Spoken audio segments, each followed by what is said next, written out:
ياسين والقرآن الحكيم إنك لمن المرسلين على صراط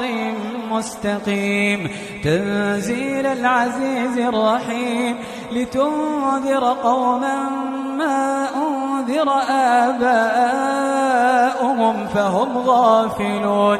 لقد حق القول على أكثرهم فهم لا يؤمنون إنا جعلنا في أعناقهم أغلالا فهي إلى الأذقان فهم مقمحون